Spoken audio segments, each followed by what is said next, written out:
The bulletin board next to the desk held a scattering of white slips announcing job openings. A clerk was pinning up new additions. Venex scanned them with his eyes, stopping at one circled in red. Robots needed in these categories. Apply at once to Hainjet Limited, 1219 Broadway. Fasten, flyer, autumnal, filmer, Venex. John rapped excitedly on Alec Digger's neck. Look there, a job in my own specialty. I can get my old pay rate. See you back at the hotel tonight, and good luck in your job hunting. Alec waved goodbye. Let's hope the job's as good as you think. I never trust those things until I have my credits in my hand. John walked quickly from the employment exchange, his long legs eating up the blocks. Good old Alec. He didn't believe in anything he couldn't touch. Perhaps he was right, but why try to be unhappy? The world wasn't too bad this morning. His leg worked fine, prospects of a good job.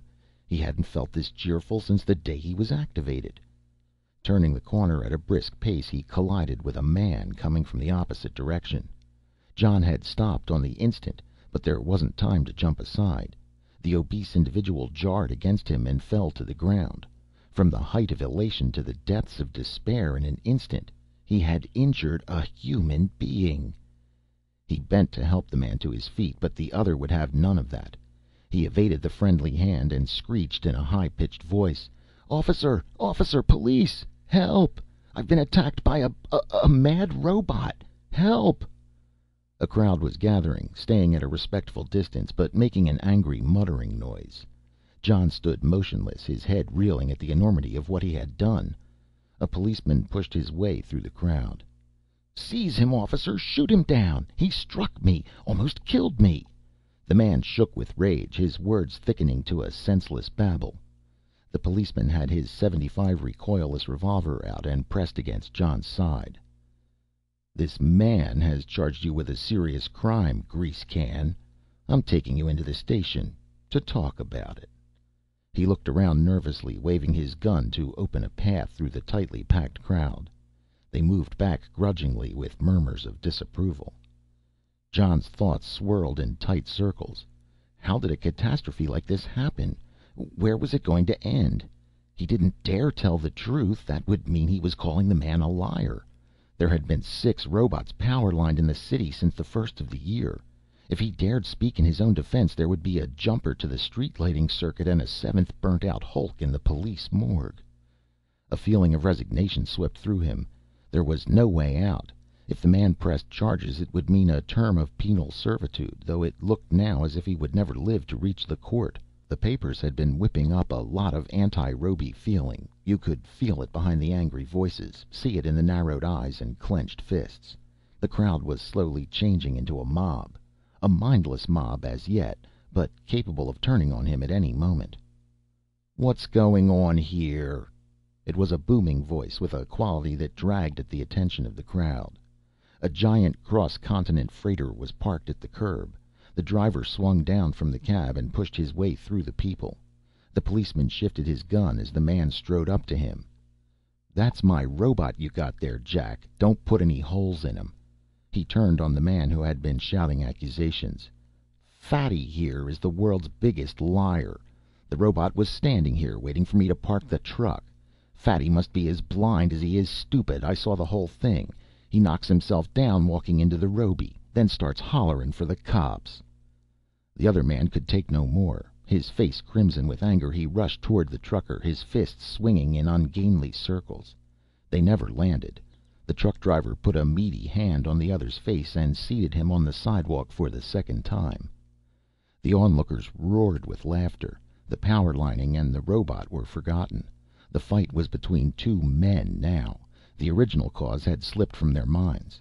Even the policeman allowed himself a small smile as he holstered his gun and stepped forward to separate the men. The trucker turned towards John with a scowl. "Come on, you, aboard the truck. You've caused me enough trouble for one day. What a junk can!" The crowd chuckled as he pushed John ahead of him into the truck and slammed the door behind them. Jamming the starter with his thumb, he gunned the thunderous diesels into life and pulled out into the traffic. John moved his jaw, but there were no words to come out. Why had this total stranger helped him? What could he say to show his appreciation? He knew that all humans weren't roby-haters. Why, it was even rumored that some humans treated robots as equals instead of machines. The driver must be one of these mythical individuals. There was no other way to explain his actions. Driving carefully with one hand, the man reached up behind the dash and drew out a thin plasticoid booklet. He handed it to John, who quickly scanned the title. Robot Slaves in a World Economy by Philpot Asimov II.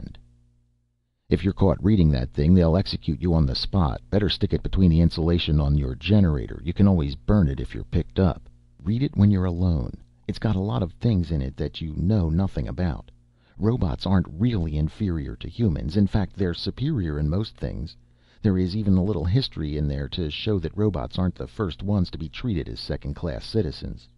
You may find it a little hard to believe, but human beings once treated each other just the way they treat robots now. That's one of the reasons I'm active in this movement. Sort of like the fellow who was burned, helping others stay away from the fire.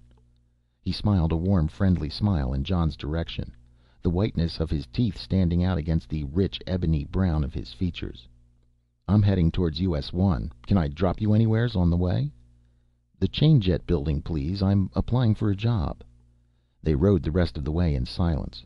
Before he opened the door, the driver shook hands with John. Sorry about calling you junk can, but the crowd expected it. He didn't look back as he drove away.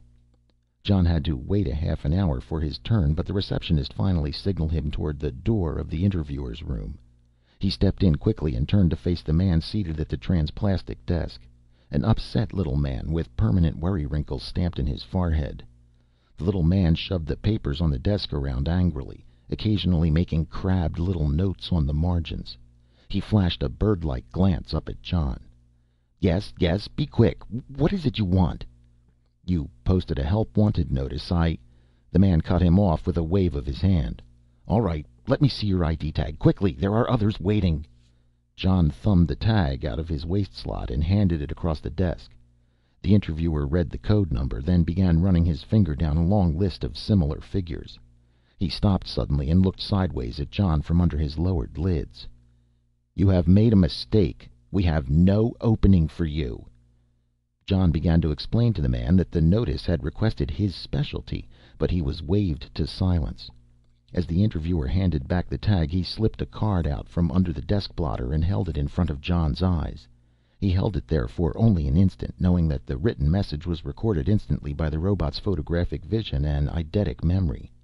The card dropped into the ashtray and flared into embers at the touch of the man's pencil heater. John stuffed the ID tag back into the slot and read over the message on the card as he walked down the stairs to the street. There were 6 lines of typewritten copy with no signature. To Venex Robot.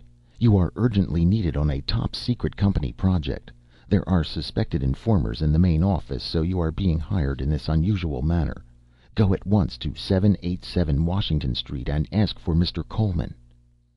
John felt an immense sensation of relief. For a moment there, he was sure the job had been a false lead. He saw nothing unusual in the method of hiring. The big corporations were immensely jealous of research discoveries and went to great lengths to keep them secret, at the same time resorting to any means to ferret out their business rivals' secrets. There might still be a chance to get this job.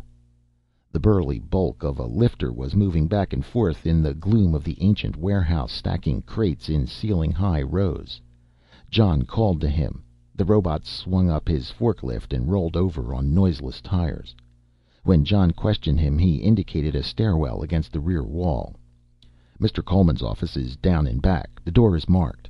The lifter put his fingertips against John's ear pickups and lowered his voice to the merest shadow of a whisper. It would have been inaudible to human ears, but John could hear him easily, the sounds being carried through the metal of the other's body. He's the meanest man you ever met. He hates robots, so be ever so polite.